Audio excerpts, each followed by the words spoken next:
Hello guys, welcome to the mining Gyan channel. मेरा नाम है देवेंद्र सिंह तोमर और आज हम देखने जा रहे हैं अलग अलग जो नोटिस वगैरह हम चीफ इंस्पेक्टर को, रीजनल इंस्पेक्टर को और डिस्ट्रिक्ट मजिस्ट्रेट को जो सबमिट करते हैं उनके बारे में हम देखेंगे कि आखिर किन किन फॉर्म्स में ये जो नोटिसेस है ये हमें सबमिट करना पड़ेगा, देना पड़ेगा बेसिकली। और आगे बढ़ने के पहले मैं आपको बताना चाहूँगा कि अगर अभी तक आपने माइनिंग ज्ञान के ऐप को डाउनलोड नहीं किया है गूगल प्ले स्टोर से, तो आप जल्दी से जाइए गूगल प्ले स्टोर से उसे डाउनलोड कर सकते हैं। और जहां पर आपको अलग अलग सब्जेक्ट से related study materials, video lectures recorded plus live classes भी आपको मिलेंगे। इसके साथ ही आपको टेस्ट सीरीज मिलेंगी फुल लेंथ की, और पर डे का जो मॉक टेस्ट होता है वो तो होना ही है आपके, मतलब भरपूर एक तरीके से प्रैक्टिस यहाँ पर हो सकती है। ठीक है, उसके बाद अगला चीज जो है, जो सबसे अच्छी चीज है कि हमारे जो भी कोर्सेज चल रहे हैं उन सभी कोर्सेज पे आपको इस समय ईयर एंड सेल में 40% का डिस्काउंट है। एक तरीके से आपको Christmas plus new year gift हम लोग आपको प्रोवाइड करा रहे हैं, और यह ऑफर 23 दिसंबर 2021 से 2 जनवरी 2022 तक चलेगा। तो जल्दी आइए, ज्वाइन करिए और अपने ज्ञान को बढ़ाइए, वो भी माइनिंग के फील्ड में। ठीक है, चलिए आगे बढ़ते हैं, स्टार्ट करते हैं हमारा लेक्चर आज का, है ना, जिसमें कि हमने एमसीक्यूज के कुछ क्वेश्चंस इंक्लूड किए हैं।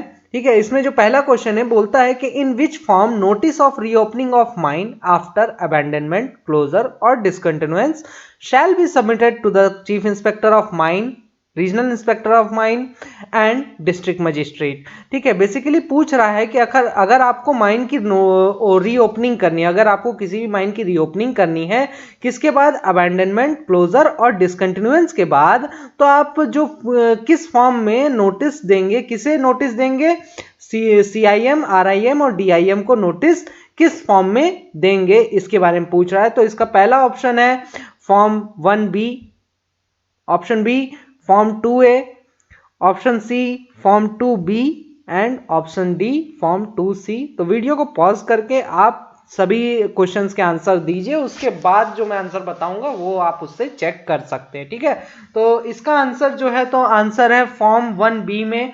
फॉर्म 1B में बेसिकली आप क्या करेंगे, नोटिस ऑफ रीओपनिंग, जो कि अपन ने CMR नंबर रेगुलेशन नंबर 6 में पढ़ा हुआ है, CMR 2017 के।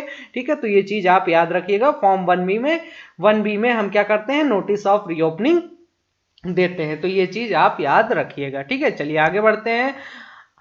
क्वेश्चन नंबर 2, जिसमें कि बोलता है कि in which form notice for the change in name of a mine shall be sent to the CIM and RIM within 7 days. ठीक है, CIM बेसिकली और RIM का मतलब क्या होता है, chief inspector of mines and regional inspector of mines.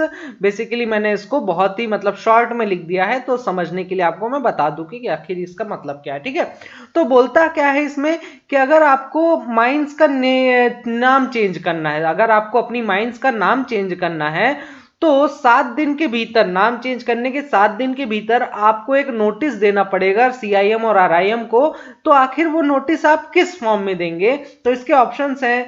पहला option है फॉर्म J में, दूसरा ऑप्शन है फॉर्म 2A में, तीसरा ऑप्शन है फॉर्म B में और चौथा ऑप्शन है फॉर्म 2C में।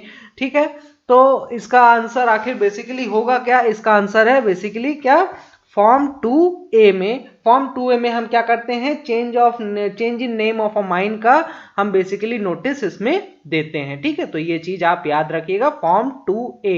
ठीक है, फॉर्म 2A में हम नोटिस देंगे। ठीक है, चलिए आगे बढ़ते हैं। क्वेश्चन नंबर 3 में क्या बोलता है कि in which form notice of change in ownership of mine shall be sent to the CIM and RIM। ठीक है, रीजनल इंस्पेक्टर ऑफ माइंस को और चीफ इंस्पेक्टर ऑफ माइंस को अगर आपको क्या करना है, अपने माइंस की ओनरशिप चेंज करनी, मतलब पहले कोई और ओनर था, अब कोई दूसरा ओनर है, तो माइंस की ओनरशिप चेंज हो रही है, तो उसके ओनरशिप के चेंज होने के लिए आपको एक नोटिस देना पड़ेगा। ये भी 7 दिन के भीतर देना, ओनरशिप चेंज होने के 7 दिन के भीतर ये नोटिस आपको देना पड़ेगा। ठीक है, तो ये नोटिस आखिर आप किस फॉर्म में देंगे, तो इसके ऑप्शन है form C, form 2C, form D और फॉर्म 2B। ठीक है, तो इनमें से आपका आंसर क्या होगा, बेसिकली आपका आंसर होगा फॉर्म 2B। फॉर्म 2B में हम क्या करते हैं, change in ownership of a mine का नोटिस CIM एंड RIM को देते हैं। ठीक है, ये जो हम पढ़ रहे हैं ये रेगुलेशन नंबर 7 में दिया हुआ है CMR 2017 के। ठीक है, चलिए आगे बढ़ते हैं। ठीक, तो आगे क्या दिया हुआ है, आगे दिया हुआ है कि in which form notice of change in address of owner, agent और manager shall be send to the CIM and RIM। ठीक है, अगर आपको ओनर, एजेंट और मैनेजर का क्या हो रहा है, एड्रेस चेंज हो रहा है, तो उनके एड्रेस चेंज होने के केस में आपको एक नोटिस देनी पड़ेगी चीफ इंस्पेक्टर को और रीजनल इंस्पेक्टर को। तो वो नोटिस आप किस फॉर्म में देंगे? ठीक है, तो इसका ऑप्शन है form 1B, form 2A, form 2B और फॉर्म 2C। ठीक है, तो इसका आंसर क्या होगा, इसका आंसर होगा फॉर्म 2C। ठीक है, तो यह चीज आप याद रखिएगा कि फॉर्म 2C में हम क्या करते हैं, अगर ओनर, एजेंट और मैनेजर का एड्रेस चेंज होता है तो उसकी नोटिस हम चीफ इंस्पेक्टर को, रीजनल इंस्पेक्टर को देते हैं। तो इसका सही आंसर कौन सा है, ऑप्शन नंबर डी इसका सही आंसर है। ये चीज आप याद रखिएगा। ठीक है, ये भी आपका CMR 2017 के रेगुलेशन नंबर 7 में दिया हुआ है, 7 दिन के भीतर ये भी आपको देना रहेगा। ठीक है, तो ये चीज आप याद रखिएगा। ठीक, चलिए आगे बढ़ते हैं। क्वेश्चन नंबर 5, इसमें क्या पूछ रहा है, in which form notice of appointment of ventilation officer shall be sent to the CIM and RIM। ठीक है, अब बोलता है कि अगर आपको वेंटिलेशन ऑफिसर का अपॉइंटमेंट करना है तो उसका जो अपॉइंटमेंट है उससे रिलेटेड आपको एक नोटिस भेजना होगा, किसको, CIM और RIM को। तो ये नोटिस आखिर आप किस फॉर्म में भेजेंगे? तो इसका पहला ऑप्शन है ऑप्शन फॉर्म 2D, दूसरा ऑप्शन है फॉर्म 2A, तीसरा ऑप्शन है फॉर्म 2B एंड चौथा ऑप्शन है फॉर्म 2C। ठीक है, तो इसका आंसर आप चुन सकते हैं आखिर कौन सा है। तो इसका आंसर, करेक्ट आंसर होगा form 2D, option number A। ठीक है, ऑप्शन नंबर A इसका करेक्ट आंसर है, फॉर्म 2D। ठीक है, अब बेसिकली अब आपको मैं एक चीज बता दूं कि रेगुलेशन नंबर 7 में इसके बारे में दिया हुआ है और ये विद इन 7 डेज इसको भी हम सबमिट करते हैं। ठीक है, किसे, RIM और CIM को। तो इसमें आपको किस किस के अपॉइंटमेंट का आप दे सकते हैं, फॉर्म 2, कौन सा फॉर्म था, फॉर्म 2D में। फॉर्म 2D में आप चाहे एजेंट का करें, ध्यान से सुनिए, चाहे एजेंट का अपॉइंटमेंट हो, चाहे मैनेजर का हो, इंजीनियर का हो, सर्वेयर का हो, वेंटिलेशन ऑफिसर, सेफ्टी ऑफिसर या असिस्टेंट मैनेजर, इनमें से किसी का भी अपॉइंटमेंट होता है। मैंने यहाँ सिर्फ वेंटिलेशन ऑफिसर का पूछा है, इनमें से किसी के भी अपॉइंटमेंट का अगर आपको पूछे किस फॉर्म में देंगे हम नोटिस, तो हम फॉर्म 2D में ही नोटिस देंगे। ठीक है, उसके बाद चलिए अगला क्वेश्चन देखते हैं। फर्स्ट क्वेश्चन है इसमें, in which form notice of termination of safety officer shall be sent to the CIM and RIM। ठीक है, अगर आपका क्या होना है, आपको टर्मिनेशन करना है, मतलब कि नौकरी से निकाल रहे हैं किसी को या कोई नौकरी छोड़ रहा है, कोई सेफ्टी ऑफिसर है। ठीक है, तो कोई सेफ्टी ऑफिसर अगर नौकरी छोड़ रहा है या उसे नौकरी से हम टर्मिनेट कर रहे हैं, उसकी नौकरी को मतलब हम बंद कर रहे हैं, अब वो आगे काम नहीं करेगा, तो हमें क्या करना पड़ेगा, उस सेफ्टी ऑफिसर का एक नोटिस, टर्मिनेशन का नोटिस क्या बनाकर भेजना होगा, किसे, चीफ इंस्पेक्टर को, रीजनल इंस्पेक्टर को। तो वो नोटिस आखिर हम किस फॉर्म में बनाकर भेजेंगे? ठीक है, तो इसका पहला ऑप्शन है फॉर्म 1B, दूसरा ऑप्शन है फॉर्म 2A और तीसरा ऑप्शन है फॉर्म 2E एंड चौथा ऑप्शन है फॉर्म 2C। ठीक है, तो इसका आंसर क्या होगा, किसमें हम नोटिस ऑफ टर्मिनेशन भेजेंगे? नोटिस ऑफ टर्मिनेशन हम भेजते हैं फॉर्म 2E में। ठीक है, तो एक लाइन से ही है, form 2A, 2B, 2C, 2D and 2E, जिसमें कि हम टर्मिनेशन का नोटिस भेजते हैं 2E में। ऑप्शन नंबर C आपका करेक्ट आंसर होगा यहाँ पे, फॉर्म 2E में। अब टर्मिनेशन का नोटिस सिर्फ सेफ्टी ऑफिसर के लिए नहीं, ventilation officer, agent, manager, surveyor और असिस्टेंट मैनेजर, इनके लिए भी होगा ये टर्मिनेशन का नोटिस। ठीक है, तो इनमें से कोई भी अगर आपसे पूछ लिया जाता है, सेफ्टी ऑफिसर की जगह किसी का भी पूछ लिया, एजेंट, मैनेजर और या फिर वेंटिलेशन ऑफिसर या सर्वेयर या असिस्टेंट मैनेजर, तो उन सभी का टर्मिनेशन का आप किस में देंगे, फॉर्म 2E में ही देंगे। तो ये चीज आप ध्यान में रखिएगा। ठीक है, चलिए आगे बढ़ते हैं। अगला क्वेश्चन, क्वेश्चन नंबर 7 इसमें बेसिकली पूछ रहा है कि in which form notice of dangerous occurrence or accident in or about a mine shall be sent within 24 hours of such occurrence to the CIM, RIM and district magistrate. ठीक है, बोलता है कि आखिर अगर आपके माइंस में किसी भी प्रकार का डेंजरस अकरेंस हो जाता है, मतलब कि किसी प्रकार का खतरा हो जाता है, खतरे के कारण कोई मतलब एक्सीडेंट हो जाता है या फिर कोई भी एक्सीडेंट होता है, तो आपको क्या करना पड़ेगा, 24 आवर्स के भीतर एक नोटिस भेजना होगा। किसको? चीफ इंस्पेक्टर को, रीजनल इंस्पेक्टर को, डिस्ट्रिक्ट मजिस्ट्रेट को। तो ये जो नोटिस है आप किस फॉर्म में देंगे? बेसिकली ये CMR 2017 का रेगुलेशन नंबर 8 से क्वेश्चन पूछा गया है। तो इसमें बेसिकली क्या दिया हुआ ऑप्शन क्या है हमारे पास ऑप्शन में है फॉर्म 2A, दूसरा ऑप्शन है फॉर्म 4A, तीसरा ऑप्शन है फॉर्म 1B और चौथा ऑप्शन है फॉर्म 3C। ठीक है, तो इसका करेक्ट आंसर होगा फॉर्म 4A, मतलब बेसिकली करेक्ट आंसर क्या है? बी, है ना, ऑप्शन बी आपका यहाँ पर करेक्ट आंसर है। तो इसमें आपका क्या होता है कि जो भी मतलब किसी भी प्रकार का अगर आपकी माइंस में एक्सीडेंट हो जाता है तो आपको इन तीनों को एक नोटिस भेजना पड़ता है। ठीक है, और ये नोटिस आप किस में भेजेंगे? फॉर्म 4A में नोटिस तुरंत ही लिख के भेज देना है। 24 आवर्स के भीतर ही ये नोटिस आपको भेजना रहेगा, है ना। ये रेगुलेशन नंबर 8 का क्वेश्चन है। ठीक है, तो यहां से भी आप एक क्वेश्चन देख सकते हैं, बहुत ही इंपॉर्टेंट क्वेश्चन है ये सब के सब, है ना। चलिए आगे देखते हैं।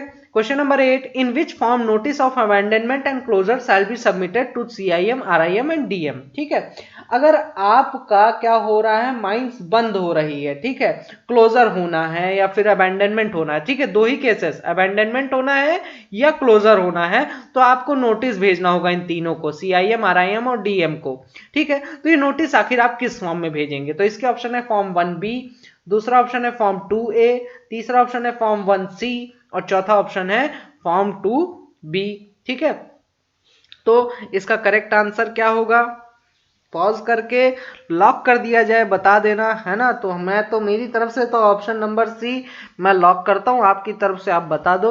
ठीक है, तो इसका करेक्ट आंसर क्या है? फॉर्म 1C ही करेक्ट आंसर है, ऑप्शन नंबर C इसका करेक्ट आंसर है। ठीक है, तो ये बेसिकली किसके लिए नोटिस है? अगर आपकी माइंस चल रही है, माइंस का क्या हो रहा है? अबैंडनमेंट हो रहा है, मतलब आपकी माइंस अब बंद होने जा रही है। ठीक है, और आगे फ्यूचर में नहीं खुलने वाली है माइंस। ठीक है, इसमें क्या होता है, इस केस में आपकी माइंस आप फ्यूचर में नहीं खुलने जा रही है या फिर पूरी तरह से क्लोजर हो रहा है, माइंस आपकी आगे नहीं चलेगी कभी भी। ठीक है, दोनों ही केसेस का सेम है। तो उसके इन दोनों केसेस में क्या बोलता है कि आपको फॉर्म 1C में एक नोटिस बना के भेज देना है। ठीक है, तो ये चीज आप याद रख सकते हैं। ठीक, उसके बाद बात करते हैं क्वेश्चन नंबर 9, जिसमें कि बोलता है कि अगर आपका डिसकंटिन्यूएंस होना है, डिसकंटिन्यूएंस का केस क्या हो जाता है कि आपने अभी माइंस बंद तो की है लेकिन भविष्य में, फ्यूचर में आप उसे क्या करोगे? चलाओगे। ठीक है, तो इसका एक नोटिस, डिसकंटिन्यूएंस अगर होने जा रहा है तो इसका एक नोटिस इनको देना है, इन तीनों को, महारथियों को। तो ये तीनों महारथियों को आप नोटिस बेसिकली किस फॉर्म में दोगे?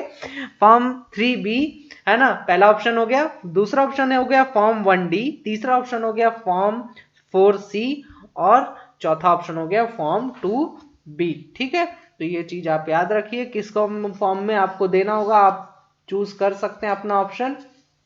तो हम किस में देंगे? किसमें देंगे? फॉर्म 1D में ये चीज फिलअप करके देंगे, एक नोटिस बना के देंगे इन तीनों को कि हमारी माइंड सब डिसकंटिन्यूएंस होने जा रही है, अभी तक चल रही थी, अब हम बंद कर देंगे। हाँ, फ्यूचर में जब भी खोलेंगे तो आपको इसके बारे में हम इन्फॉर्म कर देंगे, उसका भी एक नोटिस बना के भेज देंगे। ठीक है, तो ये चीज आप याद रखिएगा। ठीक, चलिए अगले क्वेश्चन की तरफ बढ़ते हैं। अगला क्वेश्चन है कि अगर in which form notice of particulars of every person killed or injured due to occurrence of accident shall be sent to RIM, CIM and DM। बोल रहा है कि अगर आपके माइंस में एक्सीडेंट के कारण किसी की डेथ हो गई, माइंस में एक्सीडेंट के कारण किसी की डेथ हो गई या कोई भी पर्सन इंजर्ड हो गया किसी एक्सीडेंट के कारण, तो आपको क्या करना है? आपको भैया एक नोटिस तो बना के भेजनी पड़ेगी। ठीक है भाई, 7 दिन के भीतर, और ये नोटिस कितने दिन के भीतर भेजेंगे? 7 दिन के भीतर भेजेंगे। तो ये नोटिस आप किस फॉर्म में भेजेंगे, ठीक है। एक्सीडेंट के केस में ये नोटिस कितने आदमी मरे, कितने आदमी इंजर्ड हुए, है ना, जितने भी मरे जितने भी इंजर्ड हुए उन सबका आपको डिटेल बना के भेजना होगा एक नोटिस में। और वो नोटिस किस फॉर्म में आप बनाएंगे, तो ये नोटिस का पहला ऑप्शन है फॉर्म 4C, दूसरा ऑप्शन है फॉर्म 2A, तीसरा ऑप्शन है फॉर्म 1C और चौथा ऑप्शन है फॉर्म 4B, ठीक है। तो ये चीज आपको याद रखनी है। आखिर आप किस में भेजेंगे, हम भेजेंगे फॉर्म 4B में। 7 दिन के भीतर फॉर्म 4B में आपको एक नोटिस बनाना है, मतलब ऑप्शन नंबर डी करेक्ट है यहाँ पे, है ना। फॉर्म 4B में हमें 7 दिन के भीतर क्या करना है, एक नोटिस बनाना है और इन तीनों को भेज देना है कि आखिर कितने पर्सन स्किल्ड हुए और इंजर्ड हुए, ठीक है। चलिए एक चीज और बता देता हूं मैं जनरल इंफॉर्मेशन में कि अगर जितने भी पर्सन रिटर्न हो रहे हैं, मतलब कि भाई कोई पर्सन इंजर्ड हुआ था तो वो कुछ समय बाद ड्यूटी ज्वाइन करेगा, तो ड्यूटी जब ज्वाइन करेगा वो, तो ड्यूटी ज्वाइन करने के 15 दिन के भीतर, ठीक है, मतलब जितने दिन, मतलब जब लौटना वाला है वो, उसके 15 दिन के भीतर, है ना, ड्यूटी ज्वाइन करने के 15 दिन के भीतर आपको क्या करना पड़ेगा, फॉर्म 4C में भी एक नोटिस इन तीनों को देना पड़ेगा, फॉर्म 4C में, ठीक है। याद रखना फॉर्म 4C में आपको इन तीनों को एक क्या करना पड़ेगा, एक नोटिस बना के भेजना पड़ेगा, ठीक है। तो वो किसके लिए, फॉर्म 4C किसके लिए हो गया, जब ड्यूटी ज्वाइन करता है। फॉर्म 4B क्या हो गया, जब वो आदमी इंजर्ड होता है, ठीक है। तो ये चीज आप याद रखिएगा। तो गाइस आई होप कि आपको मेरे ये एमसीक्यूज वाले क्वेश्चंस अच्छे लगे होंगे, ठीक है। इसी तरह के और भी क्वेश्चंस आपको मिलते रहेंगे, और अगर आप ऐप डाउनलोड करते हैं तो वहां पे आपको और भी तगड़े तगड़े क्वेश्चंस इस टाइप के मिलेंगे, जो कि आपके WCL के एग्जाम के हिसाब से, या फिर अगर आप सेकेंड क्लास की प्रिपरेशन कर रहे हैं, फर्स्ट क्लास की प्रिपरेशन कर रहे हैं, तो बहुत ही ज्यादा इंपॉर्टेंट है। लेजिस्लेशन से रिलेटेड तो बहुत ही तगड़े आपको लेक्चर्स भी मिलेंगे, उसके साथ साथ क्वेश्चंस भी मिलेंगे, ठीक है। तो मेरी तरफ से तो आज के लिए इतना ही। अधिक जानकारी के देखते रहिए माइनिंग ज्ञान, ठीक है। All the best and thank you.